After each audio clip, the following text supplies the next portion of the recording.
Headline sponsored by देश के लिए आर्मी, घर के लिए टफकॉन टीएमटी। एक ही बात, टफकॉन टीएमटी, अब इंडिया बनेगा एक्स्ट्रा टफ। इलेक्ट्रिक उपकरणों में 38 वर्ष पुराना नाम अनीता इलेक्ट्रिक स्टोर और अब नए रूप व क्लेवर में आपकी सेवा में तत्पर है। हमारा पता बाभनटोली मोड़, गिरिडीह। हड्डी व नस से जुड़ी समस्या हो या फिर जनरल बीमारियां, इसके उपचार के लिए बिना समय गंवाए पहुंचे पावित्री हॉस्पिटल। हमारा पता कॉलेज मोड़ के निकट रेलवे ओवरब्रिज की पूरब की ओर, सिहोडी, गिरिडीह। प्रदीप इलेक्ट्रिक स्टोर्स की नई पेशकश प्रदीप सेल्स। विश्व स्तरीय fancy lights, electronic items, Damro का फर्नीचर समेत अन्य इलेक्ट्रिक उत्पाद। पता मकतपुर रोड, गिरिडीह। झारखंड से हेमंत सरकार को उखाड़ फेंकने के संकल्प के साथ झारखंड धाम से कोयलांचल के लिए परिवर्तन यात्रा की हुई शुरुआत। गृह मंत्री अमित शाह ने कांग्रेस और झामुमो पर साधा निशाना। बांग्लादेशी और रोहिंग्या घुसपैठियों को बाहर निकालने का दिया आश्वासन। गिरिडीह में उत्पाद विभाग की दौड़ में फिर एक युवक की हुई मौत। राजधनवार का रहने वाला था युवक। दौड़ के क्रम में आधा दर्जन से अधिक अभ्यर्थियों की भी बिगड़ी तबीयत। नगर थाना क्षेत्र के शास्त्री नगर में नशे में धुत युवक ने फैक्ट्री मजदूर पर किया हमला। इलाज के दौरान मजदूर की हुई मौत। पुलिस ने आरोपी को किया गिरफ्तार। मोंगिया पावर प्राइवेट लिमिटेड के डीआरआई प्लांट की जन सुनवाई में स्थानीय ग्रामीणों ने किया हंगामा। फैक्ट्री लगाने का किया विरोध।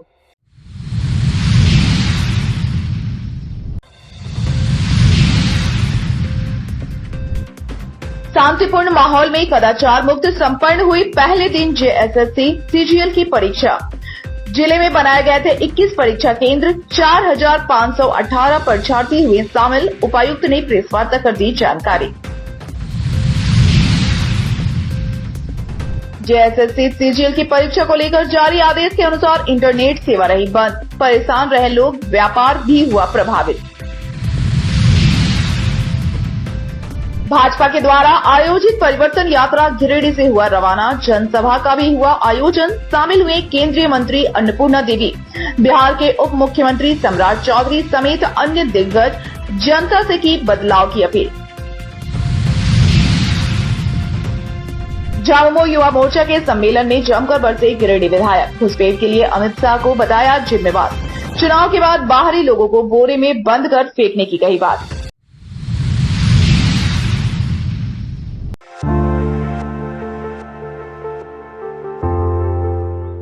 गिरिडीह जिले में झारखंड सामान्य स्नातक योग्यताधारी संयुक्त प्रतियोगिता परीक्षा शनिवार को कड़ी सुरक्षा के बीच पहले दिन की परीक्षा संपन्न हो गई। गिरिडीह जिला मुख्यालय में सर जेसी बोस, सीएम उत्कृष्ट बालिका उच्च विद्यालय, BMS DAV public school, Kiran public school, honey holy trinity school, Delhi public school, Saraswati Shishu Vidya मंदिर समेत 19 परीक्षा केंद्र बनाए गए थे, जबकि प्रखंड मुख्यालय में 3 परीक्षा केंद्र बनाए गए थे। सभी परीक्षा केंद्रों पर सुरक्षा के पुख्ता इंतजाम किए गए थे। परीक्षा केंद्रों में दंडाधिकारी के साथ भारी संख्या में पुलिस बल की भी तैनाती की गई थी। परीक्षा के ठीक एक दिन पहले सुरक्षा व्यवस्था को लेकर अनुमंडल दंडाधिकारी की ओर से धारा 163 के तहत निषेधाज्ञा जारी किया गया था। परीक्षा सुबह 8:30 बजे शुरू हुई, जो शाम 5 बजे तक चली। पहले दिन सभी परीक्षा केंद्रों पर 3 पालियों में अलग अलग विषय की परीक्षा ली गई, जबकि इसी पैटर्न के आधार पर कल भी परीक्षा ली जाएगी। कदाचार मुक्त और शांतिपूर्ण रूप से परीक्षा संपन्न होने से परीक्षार्थियों के चेहरे पर मुस्कान देखी गई। परीक्षार्थियों ने जिला प्रशासन की इस व्यवस्था की खूब तारीफ की। कुल मिलाकर कहें तो गिरिडीह जिला में जेएसएस सीजीएल कुल मिलाकर कहें तो गिरिडीह जिला में जेएसएस सीजीएल की परीक्षा शांतिपूर्ण माहौल में संपन्न हो गई।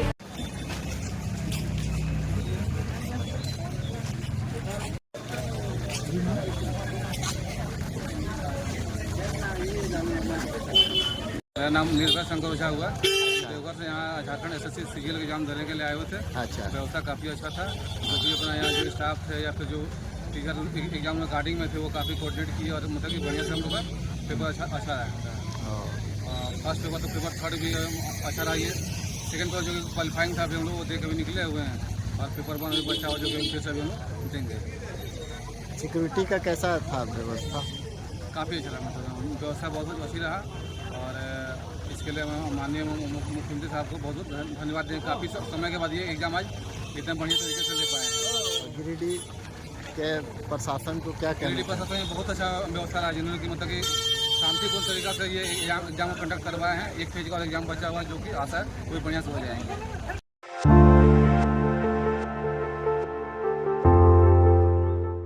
जेएसएससी सीजीएल परीक्षा के दौरान राज्य में इंटरनेट सेवा बंद किए जाने के खिलाफ हाईकोर्ट में जनहित याचिका दायर की गई है। अधिवक्ता राजेंद्र कृष्ण ने झारखंड हाईकोर्ट के acting chief justice Sujit Narayan Prasad को रजिस्ट्रार जनरल के माध्यम से पत्र के जरिए इंटरनेट बंद किए जाने की सूचना दी और इस पर बेंच गठित करने की मांग की। उनके पत्र के आलोक में हाईकोर्ट ने उसे जनहित याचिका में बदलकर बेंच गठित कर मामले की सुनवाई को कहा, जिसके बाद याचिका पर शनिवार को हाईकोर्ट के न्यायाधीश जस्टिस आनंद सेन और जस्टिस अनुधा रावत चौधरी की बेंच में सुनवाई हुई, जिसमें राज्य सरकार की ओर से महाधिवक्ता राजीव रंजन और अधिवक्ता पीयूष चित्रेश ने पक्ष रखा। सुनवाई के दौरान अदालत ने राज्य सरकार से पूछा कि इंटरनेट बंद करने के लिए क्या पॉलिसी है। हाईकोर्ट ने सवाल किया कि क्या सभी परीक्षाओं में इसी तरह इंटरनेट बंद कर दिए जाएंगे। कोर्ट ने इस मामले में राज्य सरकार को 4 सप्ताह में एफिडेविट के माध्यम से जवाब दाखिल करने का निर्देश दिया है। हालांकि हाईकोर्ट ने सरकार द्वारा जारी आदेश पर अभी रोक नहीं लगाया है। अब 1 महीने के बाद अगली सुनवाई में हाईकोर्ट पर सबकी नजरें रहेंगी।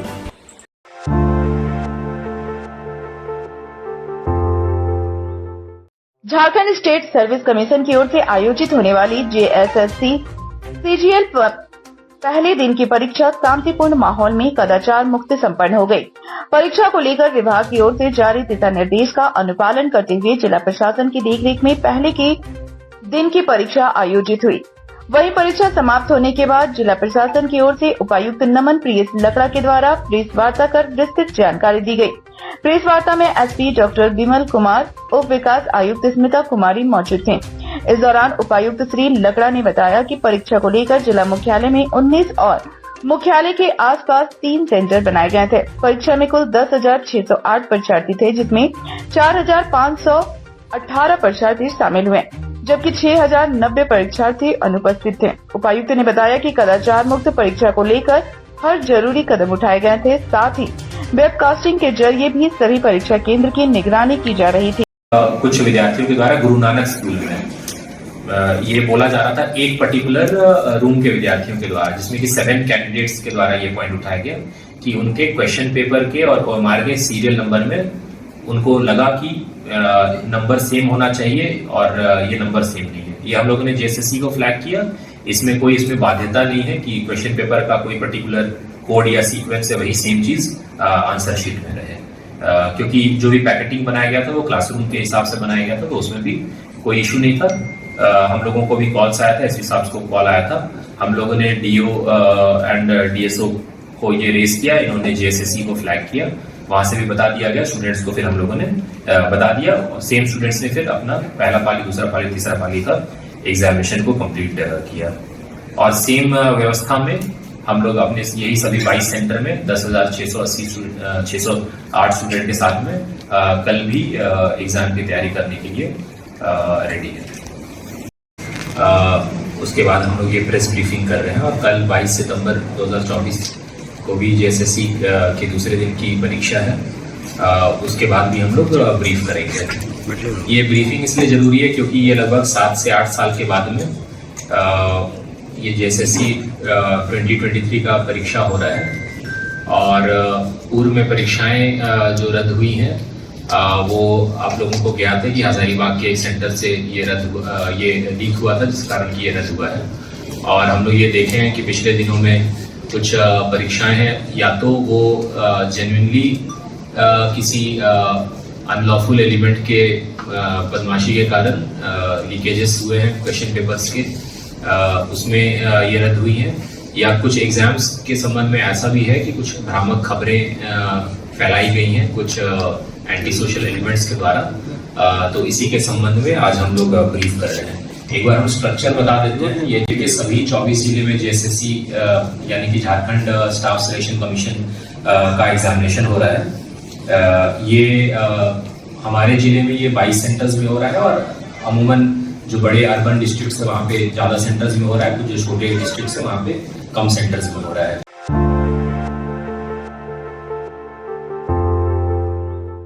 जेएसएस सीजीएल परीक्षा को कदाचार मुक्त और निष्पक्ष करवाने का हवाला देते हुए राज्य सरकार ने इंटरनेट सेवा पर रोक लगा दिया।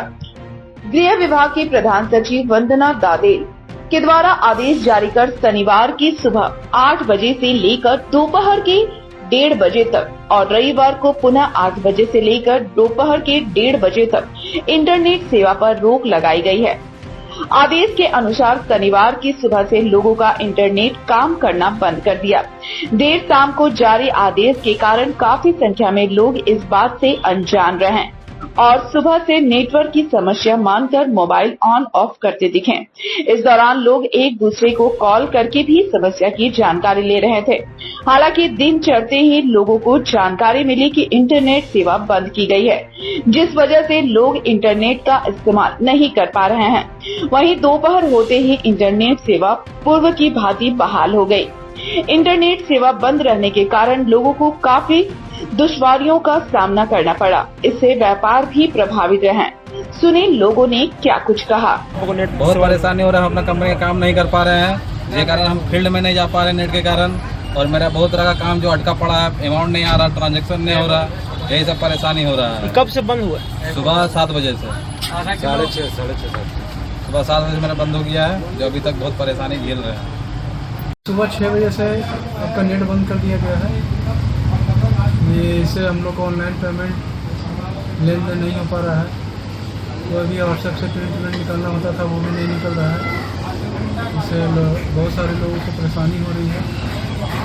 कस्टमर लोग भी भूल जा रहे हैं और कस्टमर भी अब नहीं आ पा रहा है, क्योंकि जब कोई काम ही नहीं होगा तो आगे क्या करेगा। बहुत सारी दुकान बंद कर दिए हैं, बिना नेट का कोई काम ही नहीं होता। और सुनने में आया कि कल भी यही स्थिति रहेगा, तो ऐसे कैसे काम चलेगा।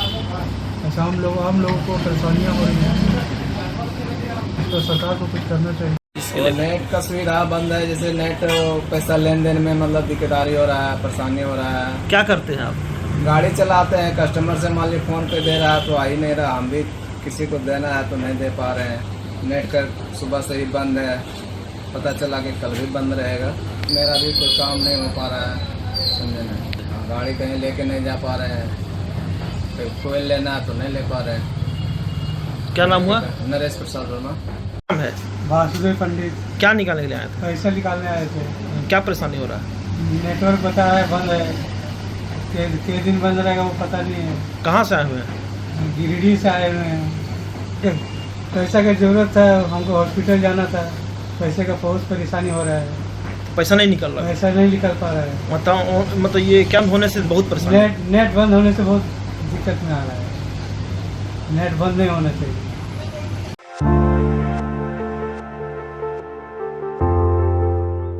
जमुआ के झारखंड धाम में केंद्रीय गृह मंत्री अमित शाह के द्वारा शुरू की गई परिवर्तन यात्रा शुक्रवार की शाम गिरिडीह पहुंची। वहीं शनिवार को शहर के स्टेशन रोड स्थित अंटा बंगला से परिवर्तन यात्रा आगे बढ़ी। कार्यक्रम में मुख्य रूप से केंद्रीय मंत्री सह कोडरमा सांसद अन्नपूर्णा देवी, बिहार के उप मुख्यमंत्री सम्राट चौधरी समेत भाजपा के कई दिग्गज नेता शामिल हुए। परिवर्तन यात्रा के पूर्व एक जनसभा का आयोजन किया गया, जिसमें नेताओं ने जनता से परिवर्तन की अपील की। कार्यक्रम में बिहार के उप मुख्यमंत्री सम्राट चौधरी ने लोगों से झारखंड में डबल इंजन की सरकार बनाने की अपील की। उन्होंने कहा कि जिस तरह से लोकसभा चुनाव के पहले बिहार में परिवर्तन आया, और हमारी गठबंधन की सरकार बने। इसी तरह झारखंड में आप सभी को बदलाव लाने की आवश्यकता है और भाजपा की सरकार बनाना है। केंद्रीय मंत्री अन्नपूर्णा देवी ने कहा कि झामुमो चुनाव के पहले बड़ी बड़ी बातें करके सत्ता पर काबिज हुई, लेकिन कुर्सी पर बैठते ही सभी बातों को भूल गई और गरीब आदिवासी युवा किसान को ठगने का काम किया। जनसभा के बाद शुरू हुआ परिवर्तन यात्रा, जिसमें पार्टी नेता परिवर्तन यात्रा रथ पर सवार होकर शहर के विभिन्न इलाकों का भ्रमण करते हुए बेंगाबाद होते हुए आगे के लिए निकल गए। इस दौरान प्रमुख चौक चौराहों पर नेताओं ने जनता को संबोधित किया और इस बार परिवर्तन की मांग। कार्यक्रम में पूर्व प्रदेश अध्यक्ष रविंद्र राय, जिला अध्यक्ष महादेव दुबे, पूर्व विधायक निर्भय कुमार सहवादी, सांसद प्रतिनिधि दिनेश प्रसाद यादव, जयप्रकाश वर्मा, महिला मोर्चा की जिला अध्यक्ष उषा देवी, पिंकी कुमारी समेत काफी संख्या में और झारखंड का सजाने और संवारने का काम भारतीय जनता पार्टी ही कर सकती है। हेमंत सोरेन सरकार पूर्व में भी झारखंड अलग राज्य का आंदोलन को बेचने का काम किया और अभी झारखंड के गिरिडीह के सभी देवतुल्य जनता जनार्दन से अपील करती है कि आप निश्चित रूप से झारखंड के दिशा को परिवर्तन लाने के लिए यहाँ पर परिवर्तन। भारतीय जनता पार्टी झारखंड पूरी तरह परिवर्तन के लिए तैयार है और आदरणीय अमित शाह जी ने कल इस पूरे परिवर्तन यात्रा की शुरुआत की है। आपको स्पष्ट दिखेगा कि झारखंड की जनता हेमंत सोरेन की सरकार को बदलना चाहती है, इसलिए पूरी तरह परिवर्तन का दौर आगे भी दिखेगा। गिरफ्तारी का काम चल रहा है, अगले 48 घंटे में आपको और दिखेगा। 28 में 15 लोगों को जेल में डाल दिया गया और आगे के दिनों में भी जो बचे हुए अपराधी हैं सबको जेल में डाल दिया। सभा यानी न सहेंगे न कहेंगे, बदल के रहेंगे। पार्टी के द्वारा आयोजित इस कार्यक्रम में बिहार से चलकर आए, लंबे देर से ये कार्यक्रम चल रहा था। सभा है और राज्य के अंदर जो अराजक स्थिति बनी हुई है, राज्य सरकार के द्वारा लोगों को ठगने और छलने का काम किया जा रहा है।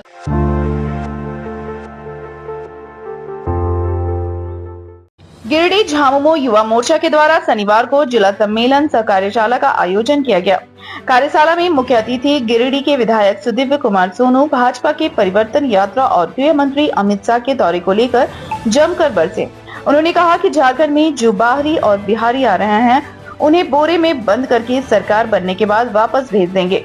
उन्होंने झारखंड में घुसपैठ के सवाल पर कहा कि झारखंड की कहीं भी सीमा बांग्लादेश से नहीं लगती है। बंगाल में अगर घुसपैठ का सिलसिला हो रहा है तो उसके लिए गृह मंत्री खुद जिम्मेदार हैं। उन्होंने कहा कि झारखंड झारखंडियों का है, यहाँ हिंदू मुसलमान चलने वाला नहीं है, यहाँ सिर्फ झारखंडियत चलेगा। युवा मोर्चा के कार्यकर्ताओं से सदर विधायक सोनू ने कहा कि 2024 में भी हेमंत सरकार बनाने के लिए झामुमो के युवा साथी तैयार हैं। इधर सम्मेलन को जिला अध्यक्ष संजय सिंह, जिला सचिव महालाल सोरेन ने भी संबोधित किया। सम्मेलन में युवा मोर्चा के दिलीप रजक, अखिलेश महतो, अभय सिंह, राकेश सिंह, प्रमिला मेहरा समेत काफी संख्या में युवा मोर्चा के कार्यकर्ता शामिल हुए। हमने कुछ बातें रखी थी, हमने आपको बताया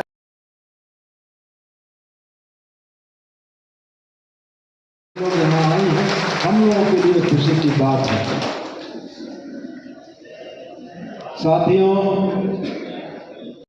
1928 में मरांग मोमके ने मोराबादी में जब अलग झारखंड राज्य की कि 5 वर्षों तक जिस हेमंत सोरेन को आपने बागडोर दी और 5 वर्षों तक जिस हेमंत सोरेन ने झारखंड को झारखंडियों के लिए चलाया, आने वाले 24 से 29 में यह झारखंड झारखंडियों के लिए रहेगा या बिहारियों का चारागाह बनेगा, इन बात को देखना आपका सबसे बड़ा कर्तव्य होगा।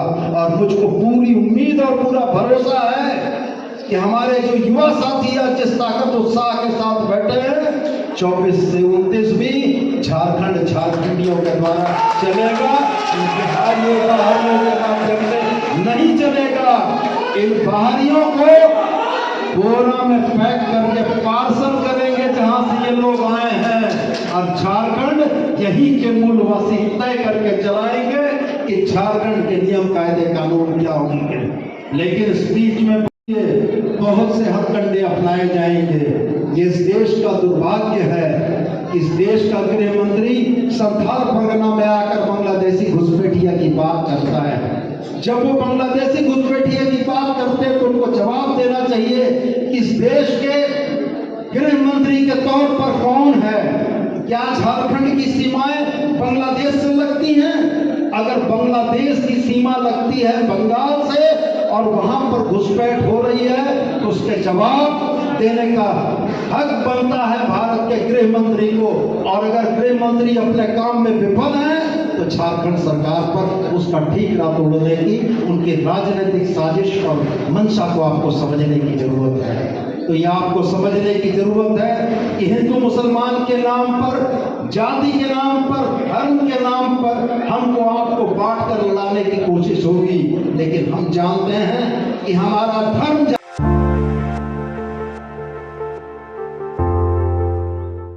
तीसरी थाना इलाके के बेलवाना में बीते सोमवार को हुए मोहम्मद मुस्तकीम की हत्या मामले में पुलिस ने अनुसंधान करते हुए मृतक की पत्नी व एक युवक को गिरफ्तार किया है, जबकि इस मामले में मुख्य आरोपी मृतक का सारू पढ़ार बताया जा रहा है, जिसकी तलाश पुलिस कर रही है। गौरतलब है कि बेलवाना टोला परसनवा के रहने वाले मोहम्मद जलील के 28 वर्षीय पुत्र मोहम्मद मुस्तकीम का शव बीते सोमवार को कच्चे रास्ते पर पड़ा मिला था।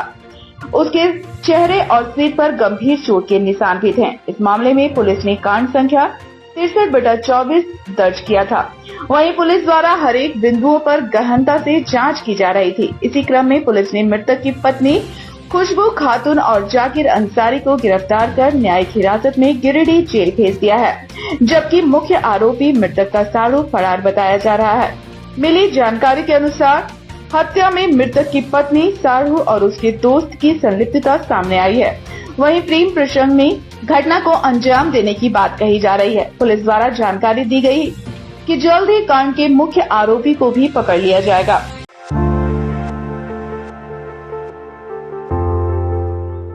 मोफसिल थाना क्षेत्र के बरवाडी के गाजीनगर मोहल्ला में स्थित एक कबाड़ी गोदाम में शुक्रवार की रात 1 बजे अचानक आग लग गई। कबाड़ी गोदाम में भारी मात्रा में प्लास्टिक की बोतल रहने के कारण आग की लपटें आसमान को छूने लगी, जिसके बाद कबाड़ी गोदाम के आसपास रहने वाले लोग भयभीत हो गए।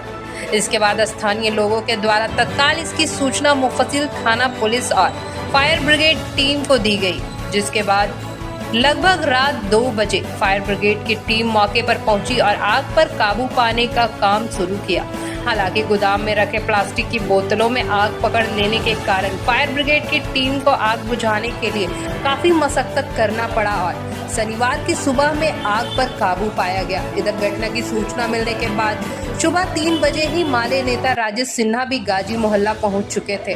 वहीं कबड्डी संचालक आफ्ताब कबड्डी ने कहा कि गोदाम में किसी ने जानबूझकर आग लगा दिया है। उन्होंने पुलिस प्रशासन से मामले की जांच की मांग की है।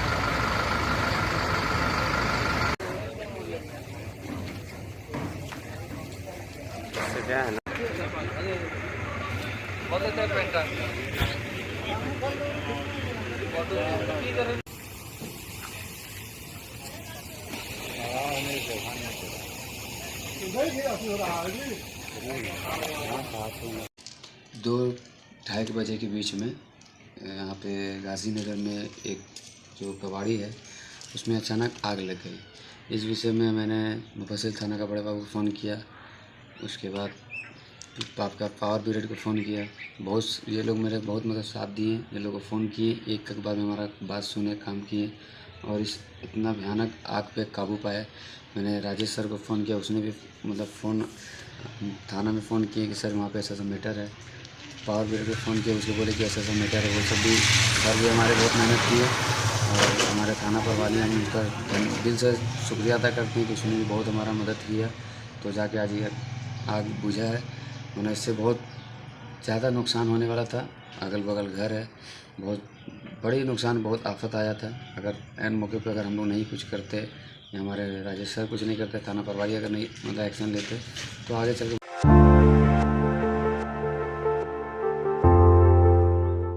गांवा प्रखंड के सेरुआ पंचायत के उत्क्रमित मध्य विद्यालय चेरवा में विद्यालय भवन की स्थिति जर्जर रहने के कारण बच्चे पेड़ के नीचे और बरामदे में पढ़ाई करने को विवश है। विद्यालय भवन की छत की ऐसी हालत है कि कभी भी वह जमीन दोस्त हो सकती है।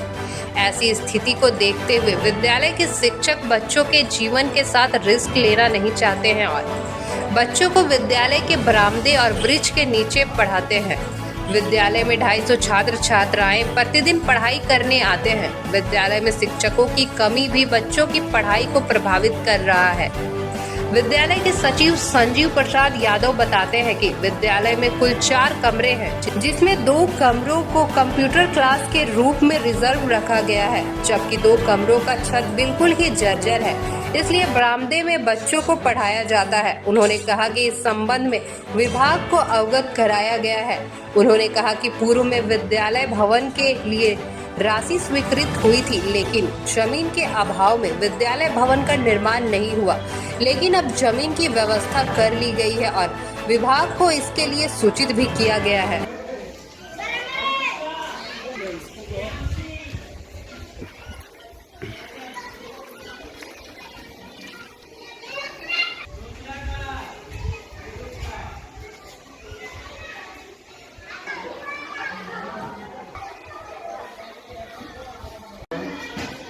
सात 7